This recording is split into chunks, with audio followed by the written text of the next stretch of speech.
Bienvenue sur La Voix du Livre. Abonnez-vous, likez et commentez pour soutenir la chaîne. Vous pouvez aussi nous aider via le lien dans la description. Bonne écoute. Conte 6. Le spectre d'Olivier. Petite Romane.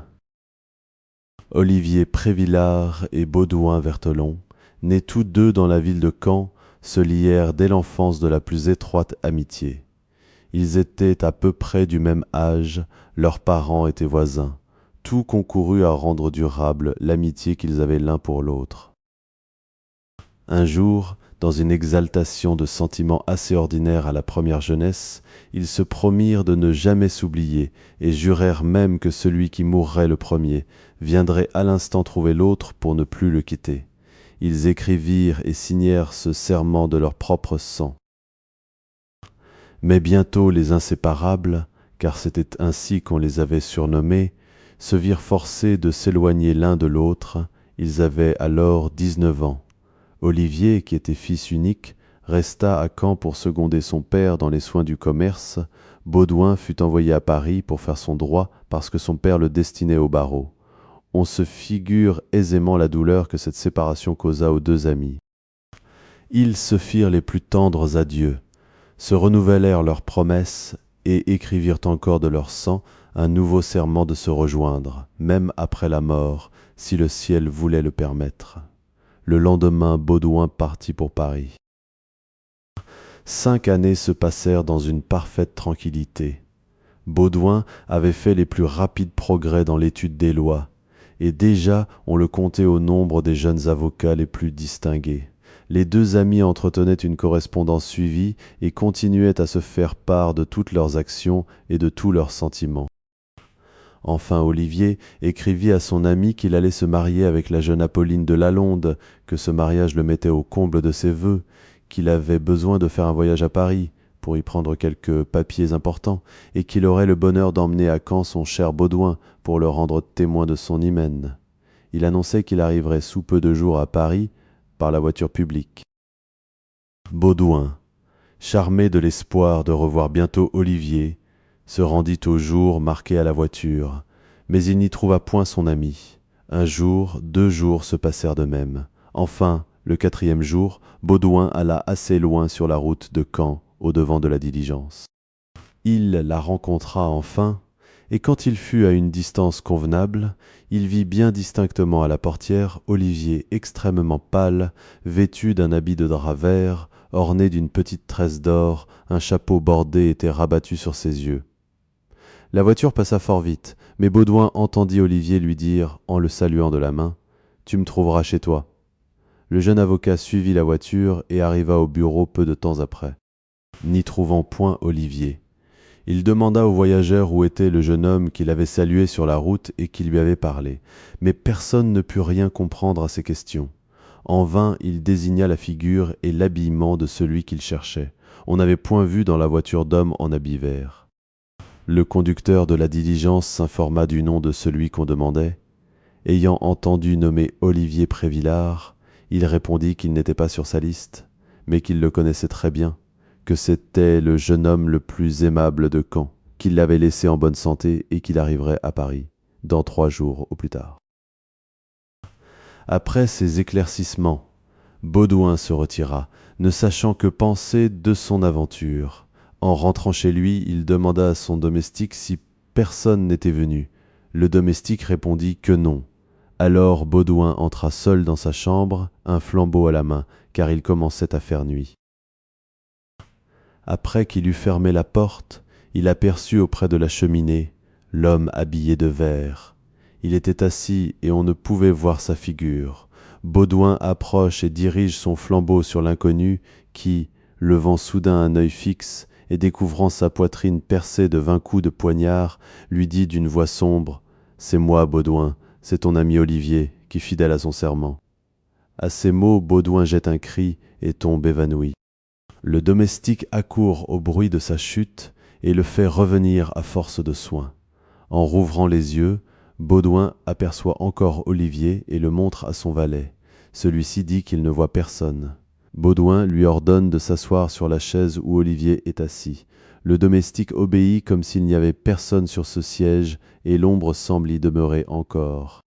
Alors Baudouin, entièrement revenu à lui, renvoie son valet, et s'approchant d'Olivier, « Pardonne, ô mon ami, lui dit-il, si je n'ai pas été maître de mon saisissement à ton apparition subite et imprévue. » Olivier, se levant alors, lui répondit, « As-tu donc oublié le serment de l'amitié ? Ou l'aurais-tu regardé comme frivole ? Non, Baudouin, ce serment sacré fut écrit et ratifié dans le ciel qui me permet de le remplir. Je ne suis plus, ô mon cher Baudouin, un crime abominable a séparé mon âme des liens qui l'attachaient à mon corps, que ma présence cesse d'être un motif d'épouvante pour toi. Le jour, la nuit, à toute heure, en tout lieu, l'âme d'Olivier sera la compagne fidèle du vertueux Baudouin. Elle sera son guide, son appui et son intermédiaire entre le Créateur et lui. Mais ce Dieu qui protège la vertu ne veut pas que le crime demeure impuni. Celui dont je suis la victime crie vengeance. Mon sang qui fume encore est monté avec mon âme jusqu'au trône de l'Éternel. C'est lui qui a ratifié notre serment, et c'est lui qui t'a choisi pour être mon vengeur. Partons. Baudouin resta quelques moments sans répondre. La pâleur du fantôme, son immobilité pétrifiante, son œil fixe et mort, sa poitrine criblée de coups de poignard, son accent sépulcral, tout son aspect enfin inspirait la terreur, et le jeune avocat ne pouvait s'en défendre. Mais après s'être assuré, par une courte prière, que ce qu'il voyait n'était point l'ouvrage du démon, il se résolut à suivre le fantôme et à faire tout ce qu'il lui dirait. Conséquence, selon l'ordre d'Olivier, Baudouin se munit de quelque argent, courut louer une chaise de poste, et suivi de son domestique, il partit à l'heure même pour Caen. Le domestique courait à cheval derrière la chaise, et le fantôme avait pris place dedans, toujours invisible pour tout autre que Baudouin. Pendant le voyage, Olivier s'entretenait avec son ami, dont il devinait les plus secrètes pensées. Il répondait aux objections qu'il se faisait intérieurement sur cet étonnant prodige, il le rassurait, et l'invitait à le regarder comme un gardien fidèle et sûr. Enfin, il parvint à bannir l'effroi que sa présence lui avait inspiré d'abord. En arrivant à Caen, Baudouin fut reçu avec transport par sa famille, déjà fière de ses talents. Comme il était un peu tard, on remit au lendemain les éclaircissements et les questions. Baudouin se retira dans sa chambre, et Olivier l'engagea à se reposer, en lui disant qu'il allait profiter de son sommeil pour lui expliquer le complot dont il avait été victime. Baudouin s'endormit, et voici ce que l'âme d'Olivier lui fit entendre. Tu connus avant ton départ la belle Apolline de Lalonde, qui n'avait alors que 14 ans. Le même trait nous blessa tous les deux, mais voyant à quel point j'étais épris d'Apolline, tu combattis ton amour, et gardant le silence sur tes sentiments, tu partis en préférant à tout notre amitié. Les années s'écoulèrent, je fus aimé, et j'allais devenir l'heureux époux d'Apolline lorsqu'hier, au moment où j'allais partir pour te ramener à Caen, je fus assassiné par Lalonde, l'indigne frère d'Apolline, et par l'infâme Piétreville qui prétendait à sa main. Les monstres m'invitèrent, au moment de mon départ, à une petite fête qui devait se donner à Colombelle. Ils me proposèrent ensuite de me reconduire à quelque distance. Nous partîmes, et je ne suis plus au nombre des vivants. C'est à la même heure où tu m'aperçus sur la route que ces malheureux venaient de m'assassiner de la manière la plus atroce. Voici ce que tu dois faire pour me venger. Demain, rends-toi chez mes parents, et ensuite chez ceux d'Apolline. Invite-les, ainsi que Piétreville, à une fête que tu donneras pour célébrer ton retour. Le lieu sera Colombelle, tu obtiendras leur consentement pour après-demain, et tu affecteras la plus grande gaieté. Je t'instruirai plus tard de tout le reste. L'ombre se tut. Baudouin dormit du sommeil le plus tranquille, et le lendemain il exécuta le plan tracé par Olivier. Tout le monde consentit à sa demande, et on se rendit à Colombelle. Les convives étaient au nombre de 30. Le repas fut splendide et gai. Piétreville et Lalonde paraissaient s'amuser beaucoup. Baudouin seul était dans l'anxiété, ne recevant aucun ordre de l'ombre, toujours présente à ses yeux. Au dessert, Lalonde se leva et réclama le silence pour lire une lettre cachetée qu'Olivier lui avait remise, disait-il, devant Piétreville. Le jour de son départ, avec injonction de ne l'ouvrir que 3 jours après et en présence de témoins. Voici ce qu'elle contenait. Au moment de partir, peut-être pour ne jamais revenir dans ma patrie, il faut, mon cher Lalonde, que je m'ouvre à toi sur la vraie cause de mon départ. Il m'eût été doux de te nommer mon frère, mais j'ai fait il y a peu de jours la conquête d'une jeune personne vers qui je me sens entraîné par un attrait invincible. C'est elle que je vais rejoindre à Paris, pour la suivre où l'amour nous conduira. Présente mes excuses à ta sœur dont je me reconnais indigne. Sa vengeance est dans ses mains. J'ai entrevu que Piétreville l'aimait. Il la mérite mieux que moi. Olivier. Tout le monde resta muet et interdit à cette lecture. Baudouin vit Olivier s'agiter violemment. La lettre passa de main en main. Chacun reconnut l'écriture et le 5 d'Olivier. Baudouin voulut s'en assurer à son tour, mais la lettre lui fut arrachée des mains. Elle se soutint quelques moments en l'air et prit la route du jardin. L'ombre fit signe à Baudouin de la suivre. Il courut après, guidé par Olivier.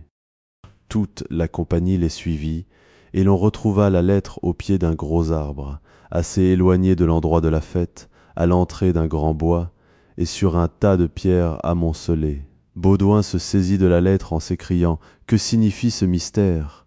Essayons de le pénétrer, faisons disparaître ces pierres et voyons ce qu'elles peuvent couvrir. Lalonde et Piétreville éclatèrent de rire, et dirent à la compagnie de ne pas se déranger pour une feuille de papier poussée par le vent. Baudouin insista, et saisissant les 2 coupables qui cherchaient à s'éloigner, il les ramena au pied de l'arbre. Là, suppliant quelques jeunes gens de le seconder et de l'aider à les retenir, il fit découvrir le tas de pierres sous lequel on trouva la terre fraîchement remuée. Tout le monde surpris partagea l'impatience de Baudouin. On courut chercher des instruments. On retint fortement Lalonde et Piétreville qui blasphémaient et accablaient Baudouin d'imprécations. On ouvrit la terre et l'on vit le cadavre d'Olivier, vêtu d'un habit vert et percé de 20 coups de couteau. Tous les assistants furent glacés d'horreur.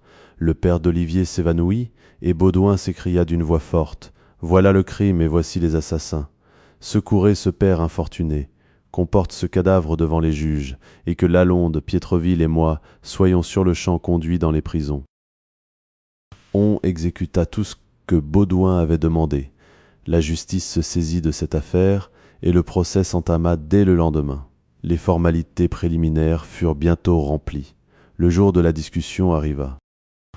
Les magistrats s'assemblèrent. L'accusateur et les accusés se trouvèrent en présence, mais il n'y avait point d'autre témoin que le cadavre du malheureux Olivier étendu sur une table au milieu de la salle d'audience, et tel qu'il avait été retiré de terre. L'interrogatoire commença. Baudouin répéta avec fermeté son accusation. Les 2 criminels, certains qu'on ne peut produire ni preuve ni témoin contre eux, ni le forfait avec audace. Ils accusent à leur tour Baudouin comme calomniateur, et appellent sur lui la rigueur des lois. La foule immense qui remplit la salle attend avec impatience l'éclaircissement de ces singuliers débats. Enfin Baudouin, pressé par le président de présenter au tribunal les témoins et les preuves du crime, reprend la parole. Il invoque l'ombre d'Olivier, il montre le cadavre sanglant et cherche par cette preuve à faire trembler les assassins. Mais dénué de témoignages, il sent qu'un miracle seul peut éclairer les juges. Il s'adresse donc avec confiance à l'être suprême et lui demande qu'il permette que la mort abandonne un moment ses droits. « Grand Dieu, ressuscite un instant Olivier, s'écrie-t-il, et daigne mettre ta parole dans sa bouche. » Le silence le plus profond succéda à cette étrange évocation. Les yeux se fixèrent sur le cadavre, et chacun adoptant ou repoussant l'idée d'un miracle, attendait l'effet de ce moyen extraordinaire. Les accusés pâles et interdits paraissaient perdre de leur fermeté. Baudouin seul restait calme et serein. Mais tout à coup, ô prodige! Le visage pâle et verdâtre d'Olivier reprend quelques couleurs, ses lèvres se raniment, ses yeux se rouvrent, son sang se réchauffe et s'élance par jets sur les 2 assassins qui poussent des cris affreux et tout couverts de ce sang accusateur entrent dans des convulsions horribles auxquelles succède un froid engourdissement. Cependant le corps d'Olivier est entièrement ranimé. Il se lève sur son séant, tourne les yeux sur l'assemblée, comme quelqu'un qui sort d'un profond sommeil et qui cherche à rappeler ses idées. Ses yeux rencontrèrent ceux de Baudouin, et sa bouche sourit d'un air mélancolique. Puis, tournant ses regards sur les deux criminels, il s'agite avec fureur, et un long gémissement s'échappe de sa poitrine déchirée.